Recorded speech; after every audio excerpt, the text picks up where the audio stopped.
എത്ര നമ്മൾ കൺട്രോൾ ചെയ്താലും ഇതുപോലെയൊക്കെയുള്ള ഒരു നാടൻ വരിക്കച്ചക്ക കിട്ടിയാൽ ആർക്കാലേ കഴിക്കാതിരിക്കാൻ പറ്റുന്നത്. എന്നാൽ നിങ്ങൾ വേണ്ടുവോളം കഴിച്ചോളൂ, നിങ്ങളുടെ വയറിന് ഒരു പ്രശ്നം ഉണ്ടാവില്ല. അതിന് ഈ ഒരു റെമഡി ചെയ്താൽ മതി കേട്ടോ. അപ്പോൾ അതിന് വേണ്ടിയിട്ട് തേനാണ് നമുക്ക് വേണ്ട, നല്ല നാടൻ കാട്ടുതേനാണ് കേട്ടോ ഇത്.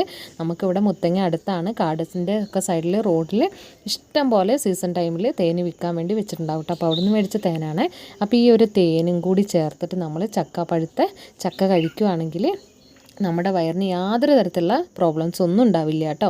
അതുപോലെ തന്നെ നമുക്ക് വിദേശത്തേക്കൊക്കെ ആർക്കെങ്കിലും കൊടുത്തു വിടാനുള്ളതോ അല്ലെങ്കിൽ നമുക്ക് അടുത്ത ചക്ക സീസൺ വരെ വേണ്ടിയിട്ട് പ്രിസർവ് ചെയ്ത് വെക്കാനോ വേണ്ടിയിട്ട് ചക്ക നമ്മൾ എടുത്ത് വെക്കുവാണെങ്കിൽ ചക്ക ഇതുപോലെ ഒന്ന് കുരുവൊക്കെ മാറ്റി വൃത്തിയാക്കി എടുത്തതിന് ശേഷം സിബ്ലോ കവറിലിട്ടിട്ട് അല്പം തേനും കൂടി ചേർത്തിട്ട് നന്നായിട്ട് ഫ്രീസറിൽ സൂക്ഷിച്ചാൽ മതി കേട്ടോ.